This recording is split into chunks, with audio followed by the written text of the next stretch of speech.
안녕하세요, 여러분. 오늘은 아주 특별한 이야기를 준비했습니다. 여러분, 혹시 상상해 보신 적 있으세요? 조선시대에 워렌 버핏이 있었다면 어땠을까? 주식 대신 인삼을, 뉴욕 증권거래소 대신 압록강 국경시장을, 달러 대신 을량을 다룬 남자가 있었다면요. 그 남자가 실제로 있었습니다. 바로 의주만상 임상옥입니다. 18세기 말부터 19세기 중반까지, 그러니까 정확히는 1779년부터 1855년까지 활동한 것으로 전해지는 이 남자는 단순한 장사꾼이 아니었습니다. 그는 시장의 메커니즘을 정확히 이해하고 신용을 자본으로 전환하고 위험을 체계적으로 관리하며 번 돈을 전략적으로 사회에 환원하는 법을 알았던 진정한 비즈니스 전략가였습니다. 여러분이 지금 스타벅스 프랜차이즈 하나 운영하는 것도 쉽지 않다고 느끼시죠? 그런데 이 남자는 200년 전 전화도 없고 인터넷도 없고 은행도 제대로 없던 시대에 국제무역제국을 건설했습니다. 어떻게? 바로 그 비밀을 오늘 파헤쳐 보겠습니다. 오늘 우리는 국경무역의 최전선에서 거대한 불을 일군 한 상인의 이야기를 통해 200년 전 조선이 얼마나 정교한 시장 경제를 가동하고 있었는지, 그리고 그 시스템이 현대 비즈니스와 얼마나 닮아 있는지 함께 들여다보겠습니다. 이야기는 의주에서 시작됩니다. 현재의 평안북도 신의주 일대인 이 도시, 여러분은 어떤 이미지가 떠오르시나요? 북한의 국경도시? 맞습니다. 하지만 조선시대 의주는 그보다 훨씬 더 역동적이고 국제적인 곳이었습니다. 의주는 조선시대 최대의 무역항이었습니다. 서울에서 서울역이나 김포공항이 중요하듯, 아니 그보다 훨씬 더 중요했습니다. 왜냐하면 의주는 조선과 청나라를 잇는 유일한 공식 관문이었거든요. 모든 대외 무역이 이곳을 거쳐야 했습니다. 지금으로 치면 인천공항, 부산항, 김포공항을 다 합쳐놓은 것보다 더 중요한 곳이었죠. 압록강 하나만 건너면 청나라였습니다. 그 거리가 고작 몇백 미터. 날씨 좋은 날이면 강 건너편 사람들의 얼굴도 보일 정도였죠. 하지만 그 짧은 강 하나가 두 제국을 나눴고 그 경계에서 엄청난 돈이 오갔습니다. 여기서 활동한 상인들을 만상 또는 의주 상인이라고 불렀습니다. 영어로 번역하면 보더 머천트, 국경 무역 전문가들입니다. 하지만 이 번역은 그들의 실체를 제대로 담지 못합니다. 그들은 단순히 물건을 사고 파는 게 아니었거든요. 만상들이 해야 했던 일을 볼까요? 첫째, 환율을 실시간으로 계산해야 했습니다. 조선은 주로 동전과 쌀, 면포를 화폐로 썼지만 청나라는 은을 썼어요. 그것도 은의 순도에 따라 가치가 달랐습니다. 지금으로 치면 원화와 달러를 환전하는데 환율이 매일 바뀌고 게다가 환전소마다 수수료가 다른 상황입니다. 둘째, 관세 구조를 정확히 파악해야 했습니다. 청나라는 품목별로 때로는 계절별로 관세율을 바꿨어요. 인삼은 10%, 비단은 15%, 그런데 갑자기 정책이 바뀌면 20%로 뛰기도 했죠. 세금 하나 잘못 계산하면 이익이 날아가는 겁니다. 셋째, 물류를 관리해야 했습니다. 압록강은 계절마다 얼굴이 달랐어요. 겨울에는 얼어붙어서 썰매로 건널 수 있었지만 봄에는 얼음이 녹으면서 위험했고 여름에는 장마로 범람했고 가을에는 다시 수량이 줄어들었죠. 한마디로 1년 내내 리스크 관리가 필요했습니다. 넷째, 정치적 변수를 읽어야 했습니다. 조선과 청나라의 관계가 나빠지면 무역이 중단될 수 있었어요. 국경 분쟁이 일어나거나 외교 문제가 생기면 하루아침에 장사가 끝나는 겁니다. 지금으로 치면 미중 무역 전쟁이 매달 터지는 상황입니다. 다섯째, 언어와 문화를 이해해야 했습니다. 청나라 상인들과 협상하려면 만주어나 중국어를 할 줄 알아야 했고 그들의 상술과 협상 스타일도 파악해야 했죠. 지금의 글로벌 비즈니스맨이 해외 바이어 만날 때 문화 차이 공부하는 것과 똑같습니다. 이런 복잡한 환경에서 임상옥은 살아남았을 뿐 아니라 정상에 올랐습니다. 어떻게? 그는 남들이 보지 못하는 것을 봤기 때문입니다. 임상옥이 주로 다룬 상품은 인삼이었습니다. 여러분, 인삼하면 뭐가 떠오르세요? 건강식품, 선물용. 맞습니다. 하지만 조선시대 인삼은 그 이상이었습니다. 인삼은 조선의 킬러 콘텐츠였습니다. 지금으로 치면 삼성의 반도체, 현대의 자동차 같은 존재였죠. 왜? 세계에서 조선 인삼만큼 품질 좋은 게 없었거든요. 특히 고려 인삼, 개성 인삼은 브랜드 그 자체였습니다. 청나라 황실과 귀족들은 조선 인삼에 열광했습니다. 건강과 장수의 상징이었거든요. 황제가 직접 먹었고 고위 관료들은 선물로 주고받았으며 부유한 상인들은 사재기했습니다. 수요는 끝이 없었어요. 가격도 어마어마했습니다. 좋은 인삼 한 뿌리가 은 몇 냥씩 했어요. 지금 가치로 환산하면 수십만 원에서 수백만 원입니다. 명품 가방 하나 값이었죠. 그것도 뿌리 하나예요. 하지만 인삼 장사가 쉬운 게 아니었습니다. 첫째, 품질 편차가 심했습니다. 똑같이 6년근 인삼이라고 해도 어디서 캤는지, 어떻게 건조했는지, 얼마나 잘 보관했는지에 따라 가치가 천차만별이었어요. 제가 예를 들어볼까요? 금산 인삼과 풍기 인삼과 개성 인삼이 다 달랐습니다. 토양 성분이 다르고 기후가 다르니까요. 게다가 같은 개성에서 난 인삼도 북쪽 산비탈에서 난 것과 남쪽에서 난 것이 달랐어요. 지금의 와인이 때로아티이알 아로아이알을 따지는 것과 똑같습니다. 건조 방법도 중요했습니다. 홍삼으로 찔 것인가, 백삼으로 말릴 것인가, 온도는 몇 도로 할 것인가, 습도는 어떻게 관리할 것인가. 이 모든 게 최종 품질을 좌우했습니다. 그래서 사기가 횡행했습니다. 3년근을 6년근이라고 속이거나 품질 낮은 인삼에 좋은 인삼을 섞어 파는 식이었죠. 청나라 바이어들은 항상 의심의 눈초리로 봤습니다. 한번 속으면 다시는 거래 안 하니까요. 임상옥은 이 문제를 어떻게 풀었을까요? 그는 인삼을 표준화 상품으로 만들었습니다. 지금의 ISO 인증이나 KS 마크 같은 걸 혼자 발명한 거죠. 먼저 선별 기준을 정했습니다. 6년근 중에서도 어급, 비급, 시급으로 나눴어요. 길이, 굵기, 색깔, 표면 상태를 일일이 체크했습니다. 지금의 농산물 등급제와 똑같죠. 건조 방법도 표준화했습니다. 온도와 시간을 정확히 지켰어요. 매번 같은 방식으로 처리해서 임상옥 상단의 인삼은 믿을 수 있다는 평판을 만들었습니다. 포장도 중요했습니다. 그는 특별한 포장 상자를 만들었어요. 상자에 자기 상단의 표시를 새겨 넣었죠. 일종의 브랜딩입니다. 청나라 바이어들은 임상단 상자만 보면 믿고 샀어요. 짝퉁을 막기 위해 상자에 특수한 표시를 넣기도 했습니다. 지금의 홀로그램 스티커 같은 거죠. 이렇게 해서 그는 신뢰를 상품으로 만들었습니다. 인삼만 판 게 아니라 이 인삼은 검증됐다는 보증을 함께 판 겁니다. 지금으로 치면 정관장 브랜드를 만든 거나 마찬가지죠. 인삼 품질만 좋다고 장사가 되는 게 아니었습니다. 그걸 청나라까지 안전하게, 빠르게, 싸게 보내야 했거든요. 의주에서 청나라 봉황성까지는 약 200리, 지금으로 치면 80km 정도 됩니다. 서울에서 천안 가는 거리죠. 요즘이면 차로 1시간이면 가겠지만 당시에는 이틀에서 사흘 걸렸습니다. 문제는 압록강이었습니다. 이 강이 진짜 까다로웠어요. 계절마다 완전히 다른 얼굴을 보였거든요. 겨울 11월부터 2월까지는 강이 꽁꽁 얼었습니다. 얼음 두께가 30cm 이상 되면 썰매로 건널 수 있었어요. 이때가 가장 좋았습니다. 빠르고 안전했거든요. 상인들은 이 시기를 최대한 활용했습니다. 하지만 3월부터 문제가 시작됩니다. 얼음이 녹기 시작하면서 강이 위험해졌어요. 얼음이 깨질 수 있고 물살이 거세졌습니다.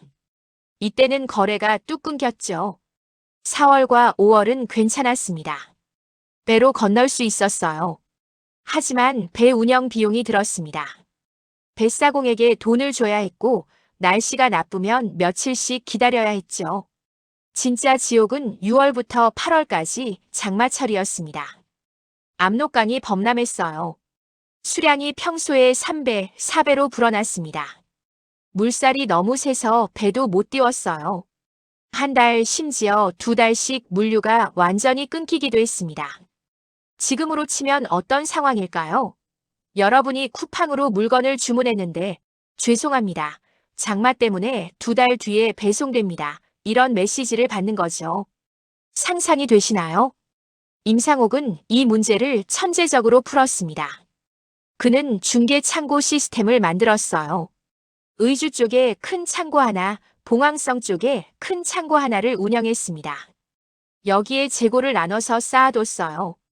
의주 창고에는 조선 상품을, 봉황성 창고에는 청나라 상품을 미리 비축해둔 겁니다. 이게 뭐가 좋으냐고요? 장마철에 강이 막혀도 거래를 계속할 수 있었습니다. 청나라 바이어가 주문하면 봉황성 창고에서 바로 꺼내주면 되니까요. 반대로 조선 바이어는 의주 창고에서 받으면 됐고요. 지금의 아마존 물류센터 전략과 똑같습니다. 아마존이 왜 전국에 물류센터를 여러 개 만들까요? 어디서 주문하든 가장 가까운 창고에서 배송하려고요. 배송 시간을 줄이고 비용도 절약하려고요. 임상옥이 200년 전에 이걸 한 겁니다. 게다가 그는 수요 예측도 했습니다. 계절별로 어떤 상품이 얼마나 필요할지 미리 계산했어요.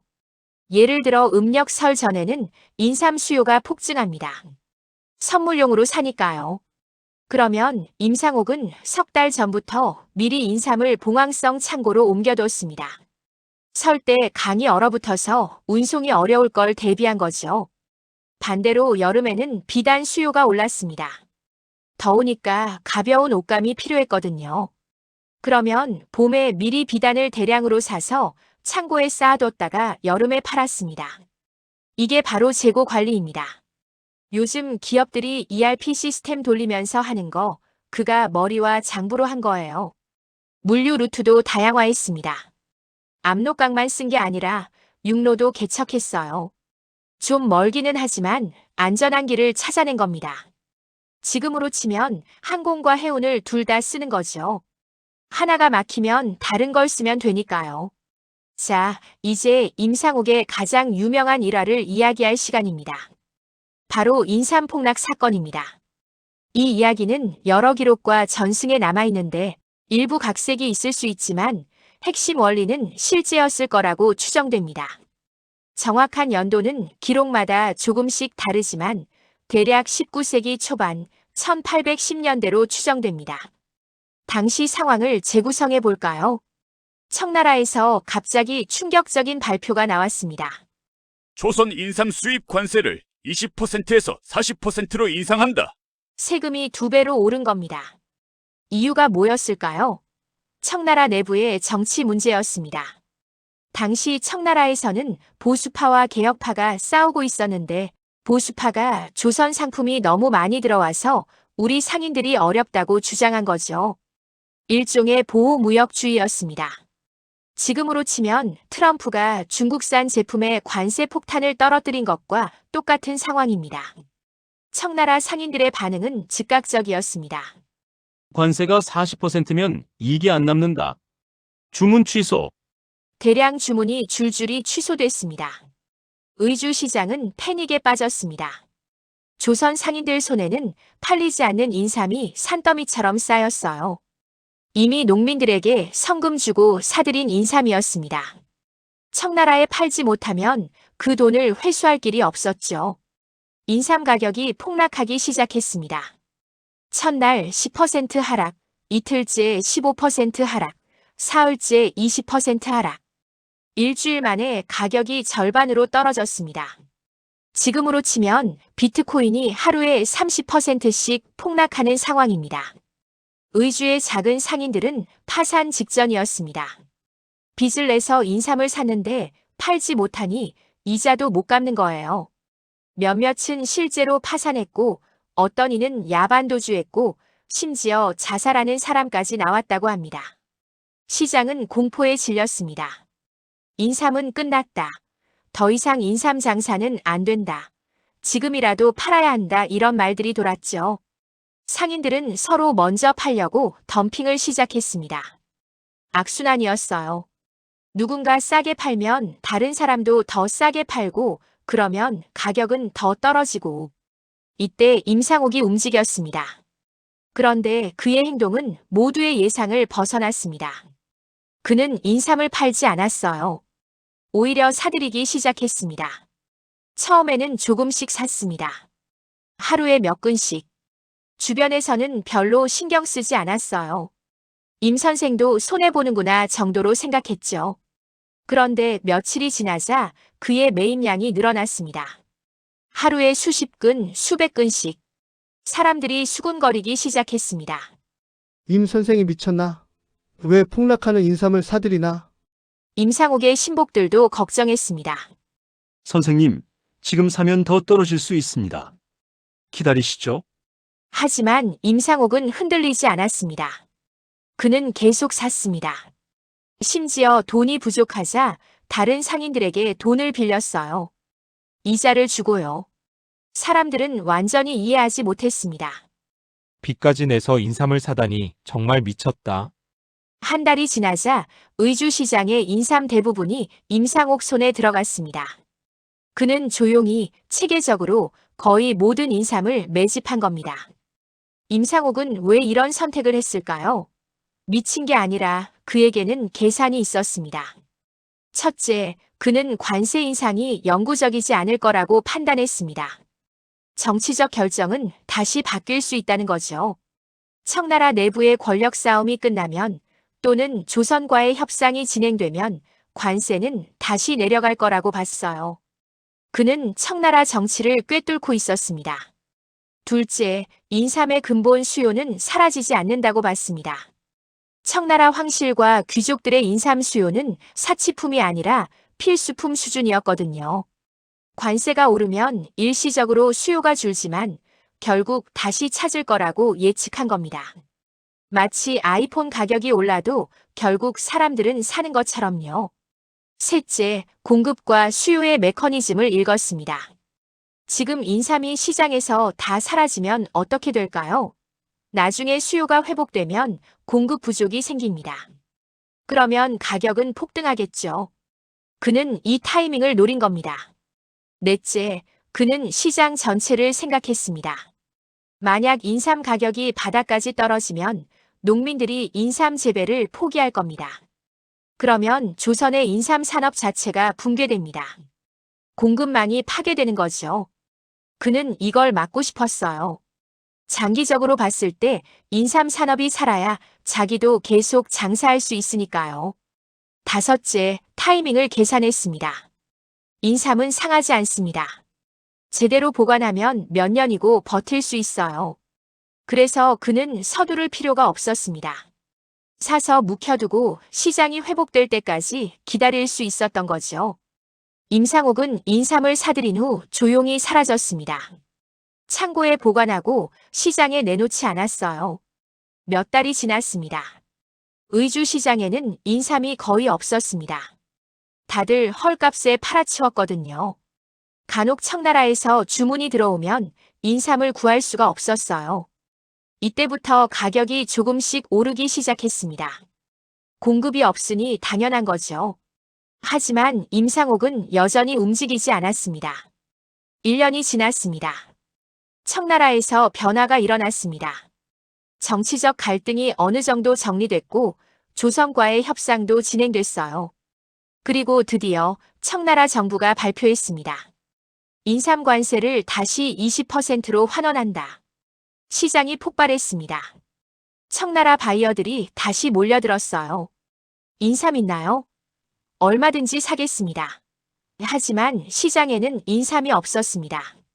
어디에? 임상옥 창고에만 있었죠. 가격이 치솟았습니다. 폭락 전보다 높아졌어요. 수요는 폭증했는데 공급은 없으니까요. 임상옥은 이제 천천히 움직였습니다. 그는 한꺼번에 다 팔지 않았습니다. 조금씩, 아주 조금씩 시장에 풀었어요. 왜? 한 번에 다 팔면 가격이 다시 떨어지니까요. 그는 가격을 최대한 높게 유지하면서 몇 개월에 걸쳐 천천히 판매했습니다. 결과는 2년 만에 그는 빚을 다 갚고도 엄청난 차익을 남겼습니다. 투자금의 3배, 어떤 기록에서는 5배의 이익을 봤다고 전해집니다. 하지만 더 중요한 건 따로 있었습니다. 그의 매집 덕분에 의주의 작은 상인들이 완전히 파산하지 않았다는 점입니다. 임상옥이 바닥 가격에서 인삼을 사줬기 때문에 그들은 최소한 원금의 일부라도 회수할 수 있었어요. 시장 자체가 붕괴하지 않은 겁니다. 임상옥의 성공 비결 중 또 하나는 신용 네트워크였습니다. 이건 현대 경영학에서도 중요하게 다루는 개념인데 그가 200년 전에 실행하고 있었습니다. 당시 국경 무역의 가장 큰 문제는 결제였습니다. 생각해보세요. 조선 상인이 청나라 상인에게 인삼을 팔았습니다. 돈을 어떻게 받죠? 조선은 주로 엽전구리 동전과 쌀, 면포를 화폐로 썼습니다. 그런데 청나라는 은을 썼어요. 은화나 은덩이로 거래했죠. 화폐 시스템이 완전히 달랐습니다. 그럼 환전을 해야 하는데 이게 복잡했어요. 첫째, 환율이 매일 바뀌었습니다. 은의 국제 시세, 양국의 경제 상황, 심지어 날씨까지 영향을 미쳤죠. 둘째, 은의 순도를 검증해야 했습니다. 가짜 은이나 순도 낮은 은을 섞어주는 경우가 많았거든요. 더 큰 문제는 물리적 운송이었습니다. 은은 무겁습니다. 큰 거래 하나 하려면 은 수백 량을 옮겨야 하는데 이게 몇십 킬로그램이에요. 게다가 도적들이 노립니다. 압록강 주변에는 은을 노리는 강도떼가 있었어요. 그래서 임상옥은 다른 방법을 고안했습니다. 약정 시스템, 요즘으로 치면 어음이나 신용장과 비슷한 겁니다. 임상옥과 청나라 상인 왕씨가 거래한다고 해볼까요? 임상옥이 인삼 100근을 왕씨에게 팔았습니다. 값은 은 500량입니다. 보통이라면 왕씨가 은 500량을 가져와야 하죠. 하지만 임상옥은 이렇게 제안합니다. 은은 나중에 주셔도 됩니다. 대신 약정서를 쓰시죠. 약정서에는 이렇게 적힙니다. 왕씨는 임상옥에게 은 500량을 빚졌다. 석 달 후 봉황성에서 갚기로 한다. 양쪽이 서명하고 도장을 찍습니다. 그럼 석 달 후에 임상옥이 봉황성까지 가서 받아야 하나요? 아닙니다. 임상옥은 청나라에서 물건을 살 때 이 약정서를 씁니다. 임상옥이 청나라 상인 이 씨에게서 비단을 사려고 합니다. 값이 은 500량이에요. 임상옥은 왕 씨의 약정서를 이 씨에게 넘깁니다. 왕씨가 저한테 500량을 빚졌는데 이걸 당신한테 넘기겠습니다. 왕씨한테 가서 받으세요. 이 씨는 왕 씨를 아는 사람입니다. 같은 동네 상인이거든요. 왕 씨는 믿을 만한 사람이니 괜찮겠군요. 이 씨는 약정서를 받고 비단을 넘깁니다. 이게 바로 환어음 시스템입니다. 실제로 은을 옮기지 않고 종이 한 장으로 거래가 끝나는 거죠. 지금의 신용카드나 계좌이체와 같은 개념입니다. 그런데 여기서 핵심 질문이 나옵니다. 왜 이 씨는 임상옥이 준 종이 쪽지를 믿나요? 만약 왕 씨가 돈을 안 갚으면 여기서 임상옥의 천재성이 드러납니다. 그는 상호 보증 구조를 만들었어요. 임상옥이 왕 씨와 약정서를 쓸 때 제3자 정 씨가 보증을 섭니다. 만약 왕 씨가 안 갚으면 내가 대신 갚겠다고 약정서에 적는 거죠. 정 씨는 왜 이런 걸 해주냐고요. 다음에 정 씨가 거래할 때 임상옥이나 왕 씨가 보증을 서주니까요. 어가 비를 보증하고 비가 시를 보증하고 시가 어를 보증하는 식입니다. 네트워크 전체가 서로를 검증하고 책임지는 구조예요. 지금의 블록체인 개념과 비슷합니다.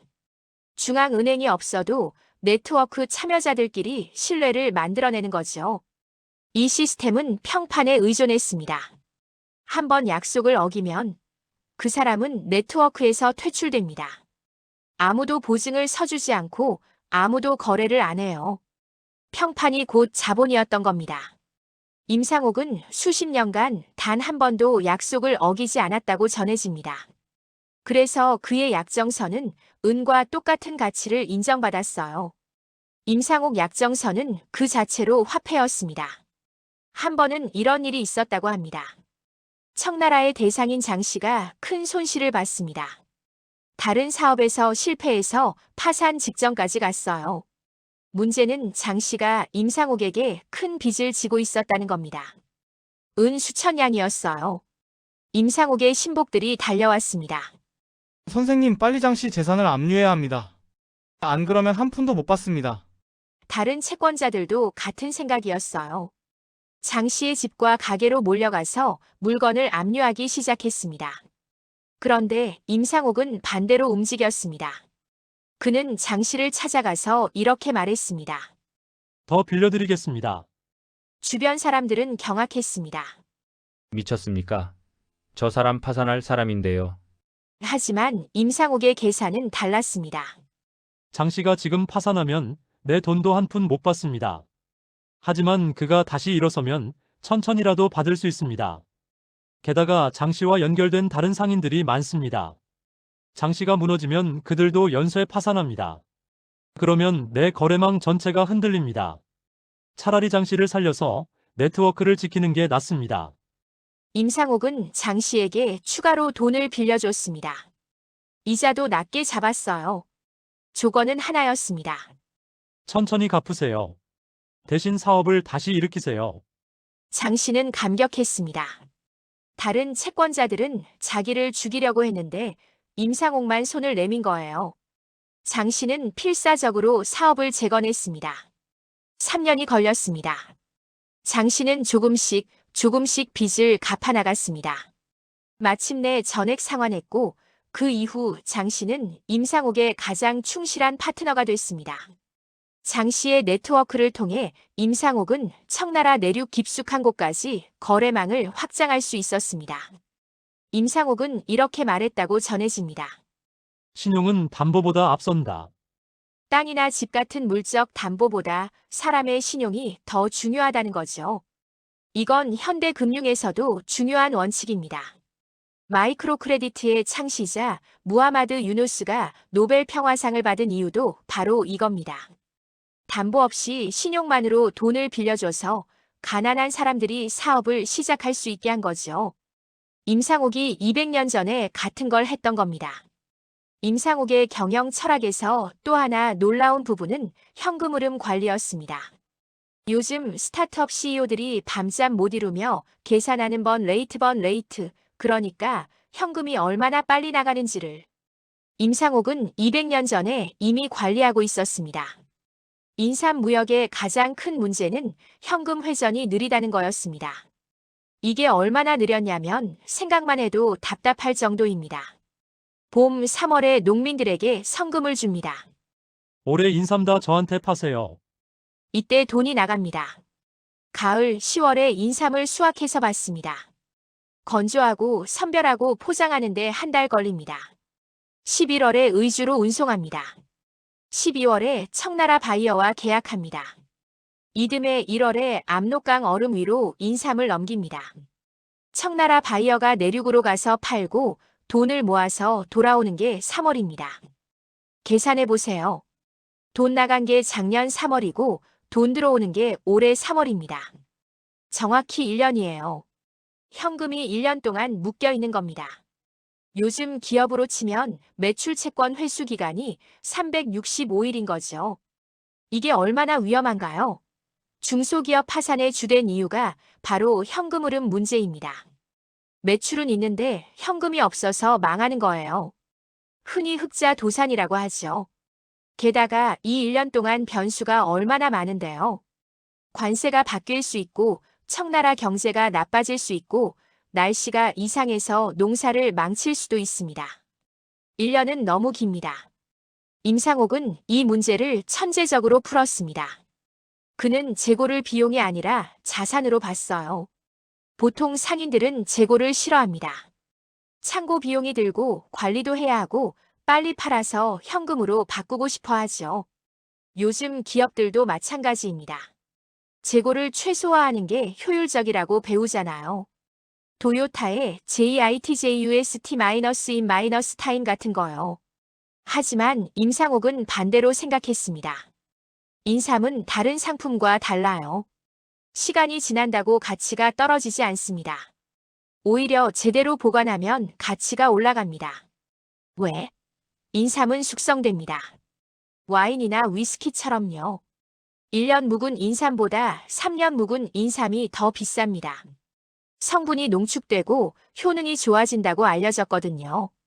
실제로 그런지는 과학적으로 논란이 있지만 당시 사람들은 그렇게 믿었어요. 그래서 임상옥은 의도적으로 재고를 묵혔습니다. 팔 수 있는데도 안 팔았어요. 창고에 1년, 2년, 심지어 5년까지 보관했습니다.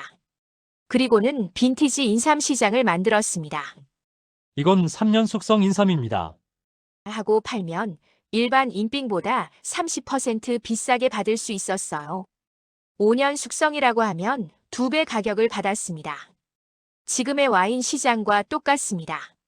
1990년산 보르도 와인이 2020년산보다 비싼 것처럼요. 희소성과 숙성 가치가 프리미엄을 만드는 겁니다. 이게 현금 흐름에 어떤 도움이 됐냐고요?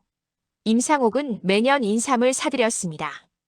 올해 산 인삼, 작년에 산 인삼, 재작년에 산 인삼이 창고에 함께 있는 거예요. 그러면 올해는 3년 전 인삼을 팔고 작년 인삼은 내년에 팔고 올해 인삼은 3년 뒤에 팔 수 있습니다. 이게 뭐가 좋으냐면 단기 가격 변동에 덜 휘둘린다는 겁니다. 올해 인삼 가격이 낮으면 안 팔면 됩니다. 3년 전 인삼을 팔면 되니까요. 올해 가격이 높으면 올해 인삼까지 다 팔면 됩니다. 완벽한 가격 재량권을 가진 거죠. 요즘으로 치면 석유 비축기지를 가진 것과 같습니다. 유가가 낮을 때 사서 모아두고 유가가 높을 때 풀면 되니까요. 하지만 인삼만으로는 부족했습니다. 아무리 빈티지 전략을 써도 인삼만 하면 현금 회전이 느립니다. 그래서 임상옥은 다른 상품들도 취급했습니다. 비단, 차, 약재, 모피, 심지어 책까지. 각 상품마다 회전율이 달랐어요. 인삼은 장기 투자 상품이었습니다. 묵혀두고 파는 거죠. 반면 차는 단기 회전 상품이었어요. 사서 한 달 안에 팔았습니다. 비단은 중기 36개월 정도였고요. 임상옥은 이걸 포트폴리오로 관리했습니다. 요즘 투자자들이 주식 60%, 채권 30%, 현금 10% 이런 식으로 자산 배분하잖아요. 임상옥도 똑같이 했습니다. 인삼 50% 장기, 비단 30% 중기, 차약재 20% 단기 이런 식으로 자본을 나눴어요. 그러면 단기 상품에서 현금이 들어와서 운영비를 대고 중기 상품에서는 안정적인 이익을 내고 장기 상품에서는 큰 수익을 노릴 수 있었습니다. 지금의 사스 기업들이 월 구독료 단기 현금 흐름과 연 구독료 중기 현금 흐름 기업, 계약 장기 현금 흐름을 조합하는 것과 같은 원리입니다. 여기에 더해 임상옥은 계절 전략까지 썼습니다. 1년 12달 내내 돈이 도는 구조를 만든 거예요. 인삼 수요가 약간 떨어집니다. 겨울 내내 먹었으니까요. 대신 차 수요가 올라갑니다. 날씨가 따뜻해지면서 사람들이 녹차를 찾거든요. 임상옥은 이때 차 장사를 집중했습니다. 더워집니다. 비단 수요가 폭증해요. 가볍고 시원한 옷감이 필요하니까요. 임상옥은 봄에 미리 비단을 대량으로 사서 여름에 팔았습니다. 추수 시즌입니다. 농민들 손에 돈이 생깁니다. 이때 인삼 같은 고가 상품 수요가 올라가요. 임상옥은 이때 작년에 묵혀뒀던 인삼을 풀었습니다. 춥습니다. 모피 수요가 생깁니다. 그리고 설 명절 시즌이에요. 선물용 인삼 수요가 폭증합니다. 임상옥은 이때를 위해 고급 인삼을 따로 준비해뒀어요. 이렇게 하면 1년 내내 뭔가 팔 게 있습니다. 현금이 끊기지 않는 거죠. 요즘으로 치면 구독 경제나 사스 비즈니스 모델과 비슷합니다. 매달 꾸준히 수익이 나는 구조를 만드는 거예요. 한 번은 이런 일도 있었다고 합니다. 조선 정부가 세곡, 그러니까 세금으로 거둔 쌀을 한양으로 운송하는데 어려움을 겪었습니다. 배가 부족했거든요. 정부 관리가 의주 상인들에게 도움을 요청했습니다. 배 좀 빌려줄 수 없어? 다른 상인들은 주저했어요. 돈은 언제 줄 건데요? 정부는 예산이 부족했습니다. 일단 빌려주면 내년에 갚겠소. 상인들은 거절했습니다. 정부 돈 떼이는 거 한두 번이 아니었거든요. 그런데 임상옥이 나섰습니다. 제 배를 쓰시죠. 무료로 드리겠습니다. 사람들은 또 이해하지 못했습니다. 왜 공짜로 배를 빌려주냐? 신복이 물었습니다. 선생님, 그냥 돈 버리시는 겁니까? 임상옥은 웃으며 말했습니다. 버리는 게 아니라 투자하는 거네. 무슨 뜻이었을까요? 임상옥의 계산은 이랬습니다. 정부의 빚을 지우면 나중에 협상할 때 유리하다. 관세 문제가 생기거나 무역 허가가 필요하거나 단속에 걸렸을 때 그때 제가 도와드렸지 않습니까? 하고 말할 수 있다. 실제로 그랬습니다. 몇 년 뒤 정부가 의주 상인들을 단속하려고 했습니다. 너희들 너무 부자가 됐으니 특별세를 내라. 다른 상인들은 어쩔 수 없이 내야 했어요. 그런데 임상옥이 관리에게 조용히 말했습니다. 대감, 기억하시죠?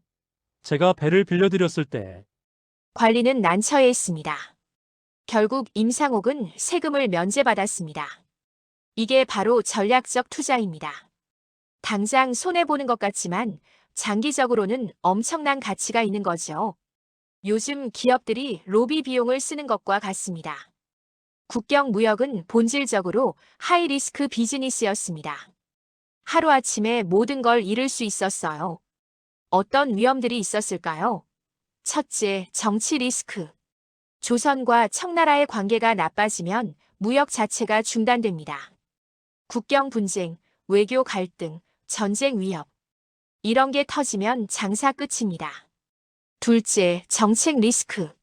관세가 갑자기 바뀌거나 특정 상품 수출입이 금지되거나 새로운 규제가 생기는 거예요. 인삼폭락 사건이 바로 이 경우였죠. 셋째, 자연 리스크. 압록강 범람, 가뭄, 흉년, 전염병. 이런 게 생기면 물류가 끊기거나 상품 공급이 중단됩니다. 넷째, 사업 리스크. 거래 상대가 파산하거나 돈을 안 갚거나 사기를 칠 수도 있어요. 가짜 상품을 팔거나 계약을 어기는 경우도 있었죠. 다섯째, 범죄 리스크. 도적, 강도, 해적. 물건이나 돈을 운송할 때 공격받을 수 있었습니다. 이 모든 리스크를 어떻게 관리했을까요? 임상옥의 해법은 분산이었습니다. 임상옥은 혼자 장사하지 않았습니다. 거의 모든 거래에 파트너가 있었어요.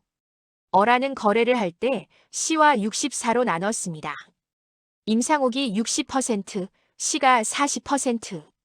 B거래는 C와 73으로 나눴어요. C거래는 C와 55로 반반. 왜 이렇게 했을까요? 위험을 나누기 위해서입니다. A거래가 실패해도 임상옥은 60%만 손해봅니다. 나머지 40%는 C가 감당하죠. 반대로 성공하면 이익도 나눕니다. 더 중요한 건 각 파트너가 전문 영역이 있었다는 점입니다. C는 인삼품질 감정 전문가였어요. C는 청나라 시장에 인맥이 넓었고요. C는 물류 전문가였습니다. 임상옥은 자본과 전략을 대고 파트너들은 전문성을 댔습니다. 윈윈이었죠. 요즘으로 치면 벤처 캐피털이 여러 스타트업에 분산 투자하는 것과 같습니다. 한 회사가 망해도 다른 회사들이 있으니까요. 포트폴리오 투자 전략입니다. 임상옥의 상단이 커지면서 그는 조직을 쪼갰습니다. 하나의 큰 회사를 여러 작은 회사로 나눈 거예요. 인삼 전문 상단, 비단 전문 상단, 물류 전문 상단. 각각 독립적으로 운영됐습니다. 회계도 따로, 인력도 따로, 창고도 따로. 왜?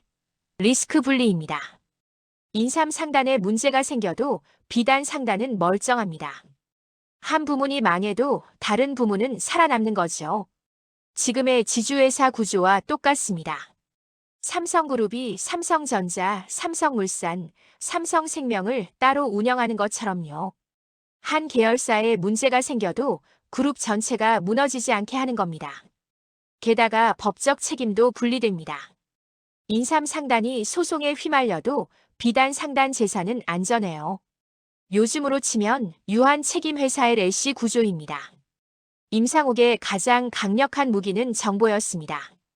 그는 정보 네트워크를 구축했어요. 의주에 정보원 2, 봉황성에 3, 베이징에 1, 한양에 2, 개성에 1, 평양에 1. 총 10명 이상의 정보원을 뒀습니다. 이들은 뭘 했냐고요? 시장 정보를 수집했습니다. 인삼 가격, 비단 가격, 환율, 관세 변화 소식, 정치 소식도 모았어요. 조정에서 무슨 논의가 있는지, 청나라 정부가 무슨 정책을 준비하는지. 정보는 빠를수록 좋습니다. 남들보다 하루만 먼저 알아도 엄청난 이익입니다. 예를 들어볼까요? 베이징의 정보원이 급히 연락을 보냅니다. 청나라 정부가 인삼 관세 인상을 논의 중입니다. 아직 공식 발표 전이에요. 임상옥은 즉시 움직입니다. 손에 있던 인삼을 최대한 빨리 청나라에 팔아치웁니다. 관세 인상 전에요. 며칠 뒤 공식 발표가 나고 다른 상인들은 패닉에 빠지지만 임상옥은 이미 팔고 난 뒤입니다. 반대 경우도 있습니다. 관세 인하 논의 중이라는 정보가 들어옵니다. 임상옥은 인삼 매입을 늦춥니다. 관세 인하 뒤에 사면 더 싸게 살 수 있으니까요. 이게 바로 정보의 비대칭을 이용한 거래입니다. 요즘으로 치면 인사이더 트레이딩이라고 할 수도 있지만 당시에는 합법이었어요. 정보를 먼저 아는 게 곧 실력이었습니다. 한 번은 이런 일도 있었다고 전해집니다. 청나라에서 갑자기 소문이 돌았습니다. 조선 인삼 수입 금지. 의주 시장이 발칵 뒤집혔어요. 상인들이 패닉에 빠져 인삼을 헐값에 팔기 시작했습니다. 가격이 하루 만에 30% 폭락했습니다. 다들 이제 끝이다라고 생각했죠. 그런데 임상옥은 움직이지 않았습니다. 팔지도 사지도 않았어요. 그는 베이징의 정보원에게 확인을 요청했습니다. 이게 진짜냐? 며칠 뒤 답이 왔습니다. 가짜입니다. 일부 관료의 사적인 발언일 뿐 공식 정책이 아닙니다. 임상옥은 확신을 가졌습니다. 이건 소문일 뿐이다. 그는 조용히 인삼을 사들이기 시작했습니다. 폭락한 가격에요. 2주 뒤 청나라 중앙정부가 공식 발표를 했습니다. 인삼 수입 금지는 사실 무근입니다. 시장이 안정됐고 가격은 원래대로 돌아왔습니다. 임상옥은 30% 싸게 산 인삼을 정상 가격에 팔았습니다. 순식간에 엄청난 차익을 남긴 거죠. 정보의 힘입니다. 남들이 소문에 휘둘릴 때 그는 진실을 알고 있었어요. 이제 임상옥 이야기의 가장 중요한 부분입니다. 그가 번 돈을 어디에 썼는가? 전해지는 이야기에 따르면 임상옥은 엄청난 부자가 됐습니다. 정확한 액수는 알 수 없지만 당시 조선에서 손꼽히는 부자였다고 합니다. 현재 가치로 환산하면 수천억 원대 자산이었을 거예요. 그런데 그는 그 돈을 자기 집안만 쌓아두지 않았습니다. 사회로 환원했어요. 첫 번째 환원은 구휼이었습니다. 흉년이 들면 그는 창고를 열었어요. 조선시대에는 흉년이 자주 들었습니다. 가뭄, 홍수, 냉해, 병충해. 농사가 망하면 사람들은 굶었어요.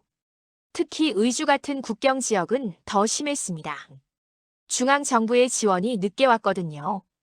임상옥은 흉년이 들 때마다 자기 창고에서 쌀을 풀었습니다. 무료로요. 얼마나 많이? 기록에 따르면 한 번에 수백 석, 많을 때는 수천 석을 나눠줬다고 합니다. 석은 쌀의 단위인데 1석이 약 144kg입니다. 수천 석이면 수십만 kg예요. 지금 가치로 환산하면 수억 원어치입니다. 한 번은 3년 연속 흉년이 들었다고 합니다. 의주 백성들이 굶어 죽을 지경이었어요. 정부 지원은 턱없이 부족했고요. 임상옥은 3년 내내 쌀을 풀었습니다. 얼마나 많이 줬는지 사람들은 임 선생 덕분에 살았다고 했어요. 의주에서 그는 영웅이 됐습니다. 두 번째 환원은 인프라였습니다. 공공시설에 사비를 쓴 거예요. 다리를 보수했습니다. 의주에서 한양으로 가는 길에 다리가 여러 개 있었는데 낡아서 무너질 지경이었어요. 정부는 예산이 없어서 손을 못 댔습니다. 임상옥이 나섰습니다. 제가 고치겠습니다. 그는 목수와 석공을 고용해서 다리를 완전히 새로 지었어요. 비용은 수백냥. 지금으로 치면 수억 원입니다. 왜 했을까요? 자기 이익도 있었습니다. 다리가 튼튼해야 물류가 원활하니까요. 하지만 그것만은 아니었습니다. 모든 상인과 여행자가 그 다리를 썼거든요. 공공재를 만든 겁니다. 길도 닦았습니다. 비 오면 질퍽거리는 흙길을 돌로 포장했어요. 우물도 팠습니다. 물이 부족한 마을에 우물을 파서 주민들이 마실 수 있게 했죠. 지금의 빌 게이츠나 워렌 버핏이 재단을 만들어 공익 사업을 하는 것과 똑같습니다. 세 번째 환원은 교육이었습니다. 임상옥은 가난한 선비들을 도왔어요.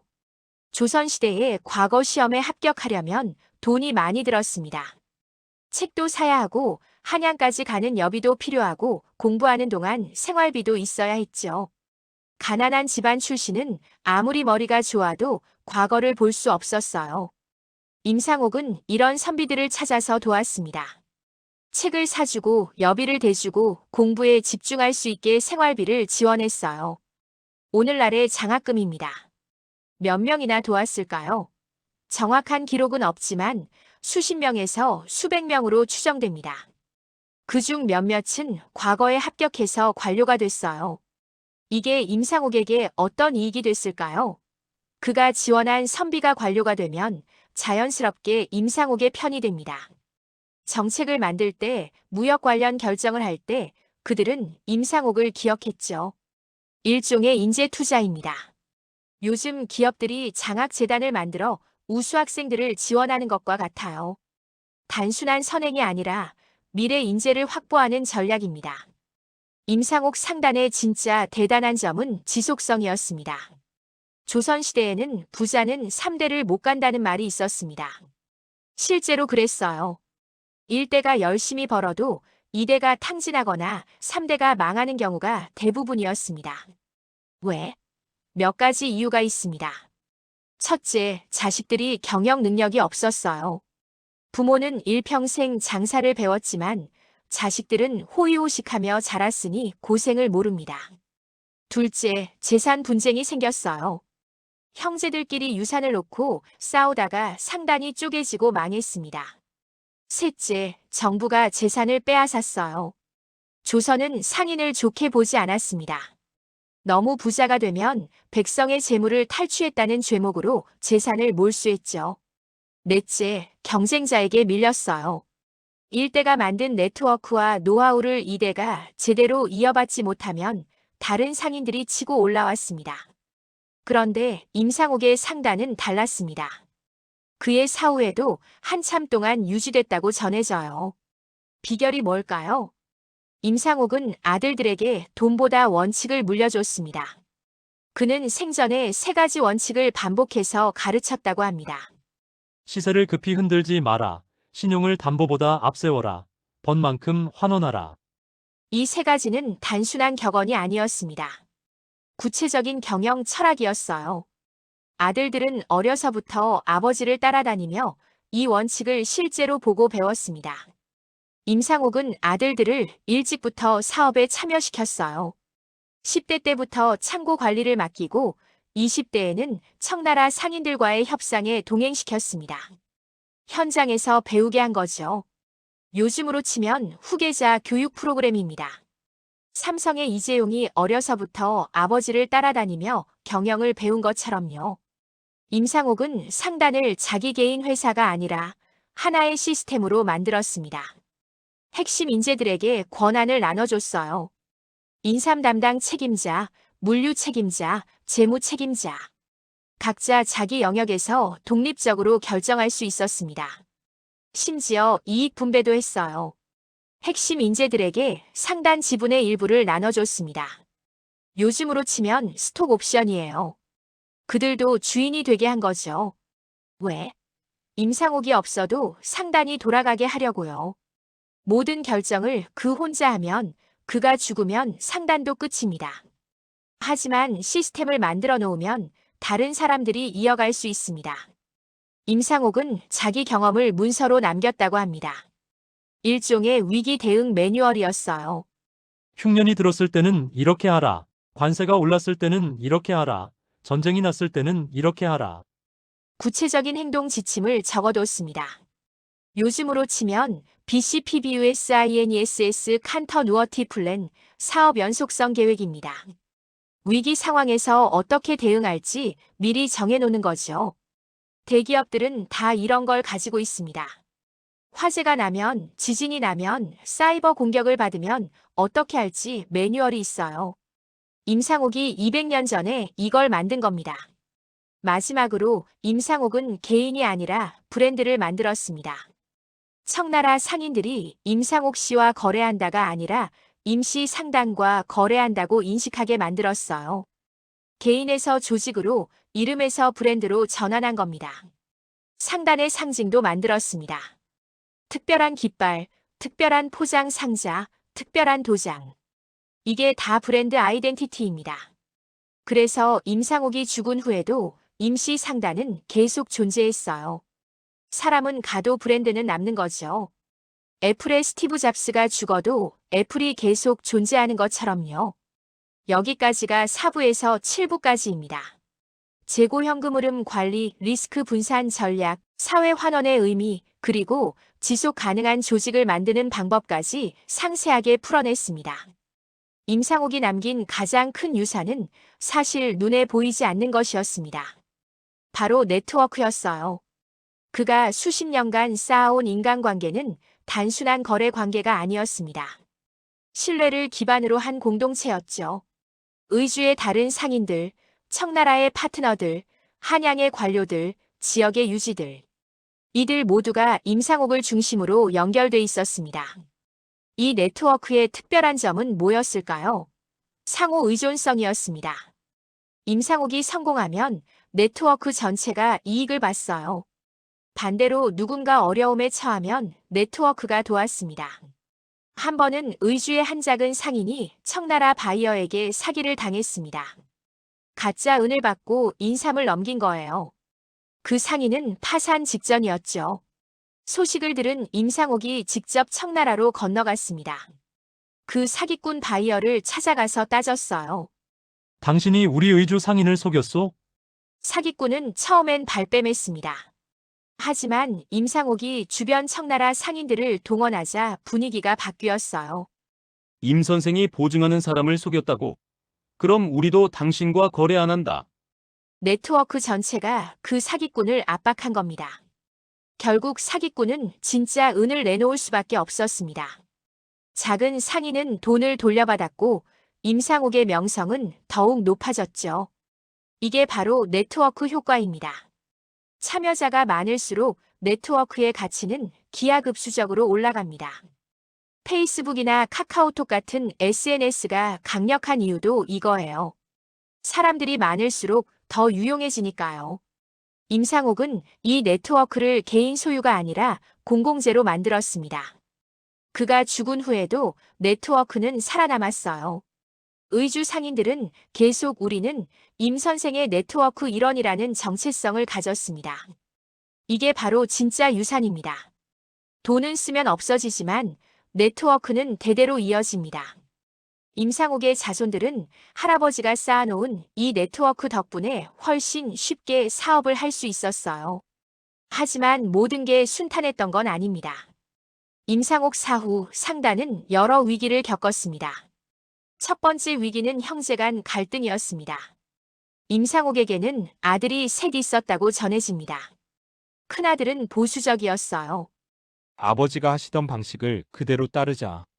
둘째는 진취적이었습니다. 시대가 바뀌었으니 새로운 방법을 찾아야 한다. 둘이 충돌했습니다. 큰아들은 인삼 중심 전략을 고집했고 둘째는 새로운 상품을 개척하자고 주장했어요. 상단이 둘로 쪼개질 위기였죠. 이때 나선 게 임상옥의 오랜 동업자였습니다. 형님 임상옥이 살아계셨다면 뭐라고 하셨을까? 그는 임상옥의 원칙을 상기시켰어요. 다각화돼 신용은 지켜라. 결국 타협안이 나왔습니다. 큰아들이 기존 인삼 사업을 맡고 둘째가 신규 사업을 개척하되 상단 이름과 신용은 공유하기로 한 거죠. 일종의 지주회사 구조입니다. 두 번째 위기는 시장 변화였습니다. 19세기 중반 서양 세력이 동아시아로 밀려 들어왔어요. 새로운 상품들이 쏟아졌고 무역 구조가 바뀌기 시작했습니다. 임시 상단도 변화해야 했습니다. 기존 인삼 무역만으로는 부족했어요. 그들은 서양 상품도 다루기 시작했습니다. 시계, 유리 제품, 심지어 무기까지. 하지만 핵심 원칙은 지켰습니다. 신용을 담보보다 앞세운다. 새로운 상품을 다뤄도 품질은 검증했고 고객을 속이지 않았어요.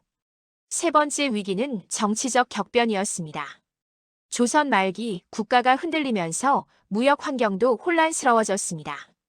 관세가 수시로 바뀌고 통행증 제도가 바뀌고 심지어 외국 군대가 들어왔어요. 많은 상단이 무너졌습니다. 하지만 임시 상단은 살아남았어요. 왜?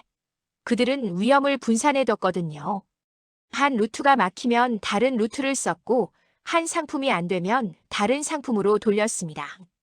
그리고 무엇보다 지역 사회와의 유대가 강했습니다. 임상옥 때부터 구휼과 인프라 투자로 쌓아온 신뢰 덕분에 어려운 시기에도 지역민들이 임시 상단을 보호해줬어요. 자, 지금까지 임상옥의 이야기를 들으셨습니다. 이제 정리해볼 시간입니다.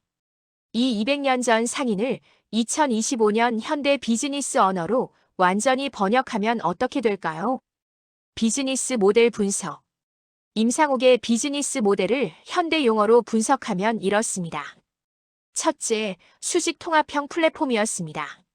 그는 밸류 체인의 모든 단계를 장악했어요.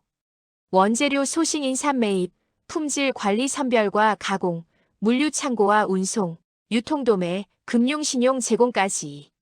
아마존이 전자상 거래부터 AWS 클라우드, 물류 네트워크까지 다 가진 것과 똑같습니다. 둘째, 자산 경량화 전략이었습니다. 임상옥은 모든 걸 혼자 소유하지 않았어요. 배는 빌렸고, 창고는 동업자와 공유했고, 자본도 네트워크에서 조달했습니다.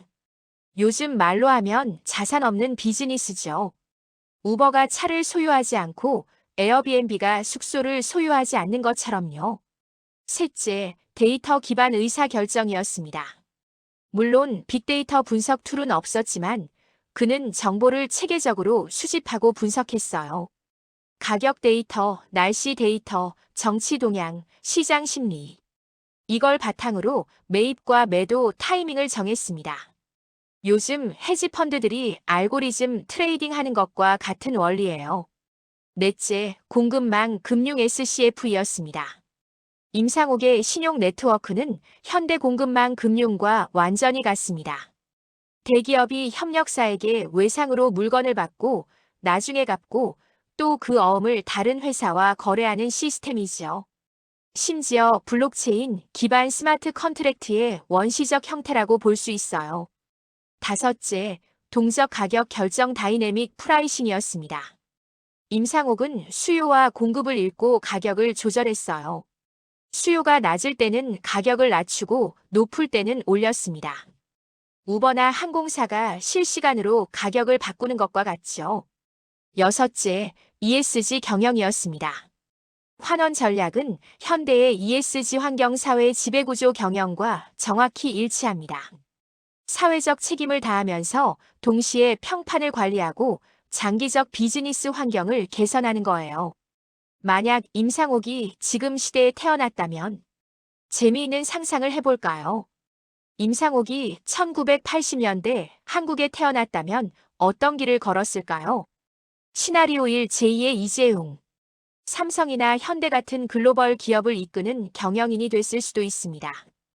그의 전략적 사고와 리스크 관리 능력은 대기업 경영에 딱 맞아요. 시나리오 2 한국의 손정혜. 소프트뱅크처럼 글로벌 투자 회사를 만들었을 수도 있습니다. 그의 네트워크 구축 능력과 장기 투자 철학은 벤처 캐피털에 완벽하죠. 시나리오 3 한국의 마윈. 알리바바처럼 전자상거래 플랫폼을 만들었을 가능성도 높습니다. 그의 중개 비즈니스 모델과 신용 시스템은 플랫폼 경제의 핵심이에요. 시나리오 4 사회적 기업가. 그의 환원 철학을 생각하면 무하마드 유누스처럼 사회적 기업을 만들었을 수도 있어요. 가난한 사람들에게 신용을 제공하는 마이크로 파이낸스 회사 같은 거죠. 개인적으로는 시나리오 3이 가장 그럴듯하다고 봅니다. 임상옥은 본질적으로 연결자였거든요. 조선과 청나라를, 농민과 소비자를, 자본과 기회를 연결했습니다. 이게 바로 플랫폼의 본질이에요. 임상옥 vs 워렌 버핏. 처음에 우리는 임상옥을 조선의 워렌 버핏이라고 불렀습니다. 실제로 얼마나 비슷할까요? 유사점 둘 다 같이 투자를 했습니다. 남들이 팔 때 사고 남들이 살 때 팝니다. 단기 시세보다 장기 가치를 봤어요. 둘 다 인내심이 있었습니다. 몇 년씩 기다릴 수 있었죠. 둘 다 신용을 중시했습니다. 계약을 절대 어기지 않았어요. 둘 다 환원했습니다. 번 돈을 사회로 돌려줬죠. 차이점 버핏은 주식에 투자했고 임상옥은 실물을 거래했습니다. 버핏은 분석으로 판단하고 임상옥은 정보로 판단했어요. 버핏은 간접 투자 주식 매입을 하고 임상옥은 직접 경영상단 운영을 했습니다. 하지만 근본 철학은 똑같습니다. 시장을 이기려 하지 말고 시장을 이해하라. 단기 차익보다 장기 신뢰를 쌓아라. 돈은 사회에서 빌려온 것이니 돌려줘라. 여기서 정직하게 말씀드려야 할 게 있습니다. 지금까지 들으신 임상옥 이야기는 100% 역사적 사실이 아닙니다. 무엇이 확실한가? 확실한 것들을 정리해 볼까요? 첫째, 임상옥이라는 인물은 실존했습니다. 조선 후기 의주 만상의 대표적 인물로 여러 기록에 등장해요. 만기요람, 승정원일기 같은 공식 문서에 의주 상인들에 대한 기록이 있고 그중 임상옥이 언급됩니다. 둘째, 의주 만상이라는 상인 집단은 확실히 존재했습니다. 이들이 인삼무역을 주도했고 정교한 신용 시스템을 운영했다는 건 역사학자들이 인정하는 사실이에요. 셋째, 대청 무역의 메커니즘, 즉 관세, 환전, 물류, 계절 변동 같은 것들은 역사적 기록으로 확인됩니다. 우리가 오늘 설명한 비즈니스 구조는 실제로 작동했던 시스템입니다. 무엇이 불확실한가? 불확실한 것들도 많습니다. 첫째, 극적인 에피소드들은 검증이 어렵습니다. 인삼을 전량 매집했다. 3년간 구휼했다. 파산 직전 상인을 살렸다 같은 이야기는 구체적인 1차 사료가 없어요. 후대의 전승이나 소설에서 나온 내용일 가능성이 높습니다. 둘째, 숫자와 규모는 과장됐을 수 있습니다. 수천 석의 쌀, 은, 수천 양 같은 숫자들은 정확한 기록이 아니라 추정치거나 과장일 수 있어요. 셋째, 연도가 불분명합니다. 많은 사건들이 19세기 초반 정도로만 알려져 있고 정확한 연도는 모릅니다. 왜 이런 일이 생겼나? 조선시대 상인들은 상세한 기록을 남기지 않았습니다. 이유가 있어요. 첫째, 세금 문제. 너무 자세히 기록하면 관청에서 세금을 더 거두려 했어요. 그래서 의도적으로 장부를 간략하게 썼습니다. 둘째, 사회적 편견. 조선은 산농공상 신분제였어요. 상인은 가장 낮은 계급이었죠. 아무리 부자가 돼도 자랑할 수 없었습니다. 오히려 숨겨야 했어요. 셋째, 경쟁자 문제. 자기 비즈니스 비밀을 기록으로 남기면 경쟁자가 베낍니다. 그래서 핵심 노하우는 구전으로만 전했어요. 그래서 후대의 소설가나 드라마 작가들이 상상력을 발휘해서 이야기를 채워 넣었습니다. 특히 최인호의 소설 크게 영향을 미쳤어요. 이 소설의 주인공 임상옥은 역사적 인물을 모델로 했지만 많은 부분이 창작입니다. 그럼 의미가 없나요? 아닙니다. 오히려 더 중요합니다. 역사학에는 집단 기억이라는 개념이 있습니다. 여러 사람들의 이야기가 한 명의 인물로 압축되는 거예요. 로빈 후드를 생각해 보세요. 실존 인물인지도 불확실하지만 그 이야기는 중세 영국 사회의 진실을 담고 있습니다. 임상옥도 마찬가지입니다.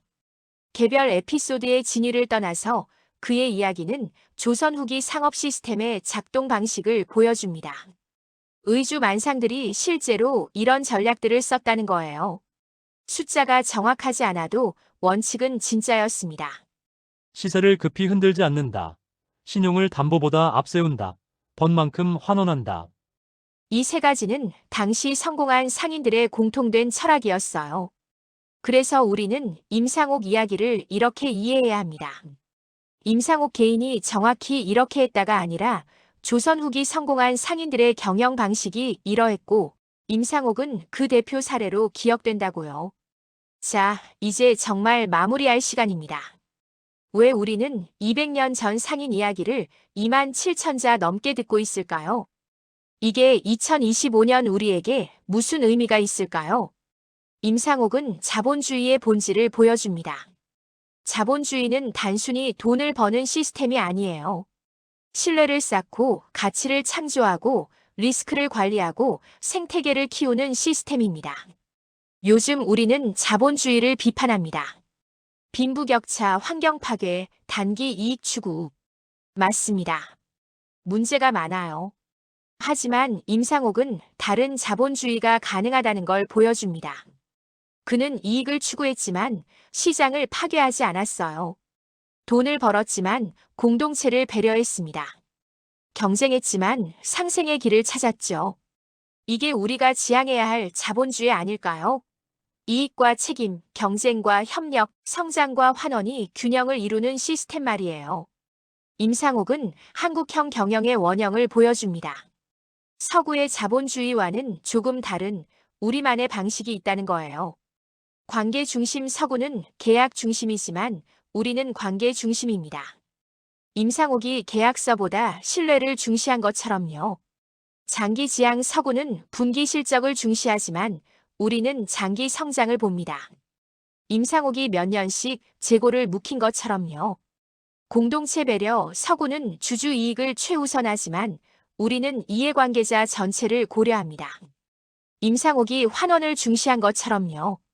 삼성, 현대, LG 같은 한국 기업들이 글로벌 무대에서 성공한 비결 중 하나가 바로 이런 전통에 뿌리를 두고 있을 수 있습니다. 빠른 의사결정, 강한 네트워크, 위기 극복 능력.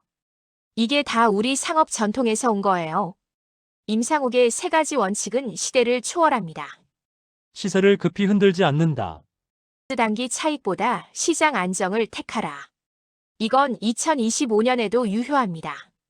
공매도로 주가를 조작하거나 가격 담합으로 소비자를 속이면 결국 시장 전체가 무너져요. 신용을 담보보다 앞세운다. 물적 자산보다 무형 자산이 중요하다. 요즘 기업 가치의 대부분이 브랜드, 특허, 네트워크 같은 무형 자산이잖아요. 삼성의 가치는 공장이 아니라 삼성이라는 브랜드에 있어요. 번만큼 환원한다. 사회적 책임은 선택이 아니라 필수다. ESG가 트렌드가 아니라 생존 조건이 된 2025년, 이 원칙은 더욱 중요합니다. 우리는 계속 위기를 겪습니다. 1997년 IMF, 2008년 금융위기, 2020년 팬데믹, 2022년 인플레이션. 앞으로도 위기는 계속될 거예요. 임상옥은 위기 대응의 교과서를 보여줍니다. 폭락장에서 매집하고 파산 직전에 파트너를 살리고 정보로 불확실성을 헤쳐나가는 방식. 이건 현대 위기 관리 이론과 정확히 일치해요. 특히 역발상 전략이 중요합니다. 남들이 파니까 나도 팔고 남들이 사니까 나도 사면 위기에서 살아남을 수 없어요. 남들과 다른 관점에서 봐야 합니다. 임상옥이 인삼폭락기에 매집한 것처럼요. 가장 중요한 이유입니다. 임상옥은 부의 의미를 다시 생각하게 합니다. 우리 사회는 부를 숭배합니다. 재벌, 건물주, 비트코인 대박. 다들 부자가 되고 싶어 해요. 하지만 왜 부자가 되고 싶은가요? 그 다음에는 임상옥은 보여줍니다. 돈은 목적이 아니라 수단이에요. 돈으로 무엇을 할 것인가가 중요하죠. 흉년에 굶는 사람을 살리고 무너진 다리를 고치고 가난한 선비를 지원하는 것. 이게 진짜 부의 의미입니다. 빌 게이츠는 재산의 95%를 기부하기로 했어요. 워렌 버핏은 자녀들에게 최소한만 물려주겠다고 선언했죠. 왜? 돈의 진짜 가치는 쌓아두는 게 아니라 쓰는 데 있다는 걸 알기 때문입니다. 임상옥도 똑같았어요. 환원은 비용이 아니라 투자였습니다. 사회에 환원하면 사회가 안정되고 안정된 사회에서 사업이 번영합니다. 선순환이에요. 임상옥은 1855년경 세상을 떠난 것으로 전해집니다. 정확한 사인은 알려지지 않았어요. 아마 노안이었을 겁니다. 그의 나이 70대 중반이었다고 하죠. 그가 남긴 재산이 정확히 얼마였는지, 그의 상단이 언제까지 유지됐는지 명확한 기록은 없습니다. 조선 말기의 혼란과 일제강점기를 거치며 많은 기록이 사라졌어요. 하지만 그의 이름과 이야기는 200년이 지난 지금도 회자됩니다. 1980년대부터 드라마와 소설로 재조명됐고 2000년대에는 경영 사례로 연구됐으며 2020년대에는 유튜브 콘텐츠가 됐습니다. 왜? 그가 단순히 돈을 많이 번 부자가 아니라 시대를 앞서간 전략가였고 공동체를 생각한 기업가였기 때문입니다. 압록강은 지금도 흐릅니다. 의주는 이제 신의주가 됐고 청나라는 중국이 됐습니다.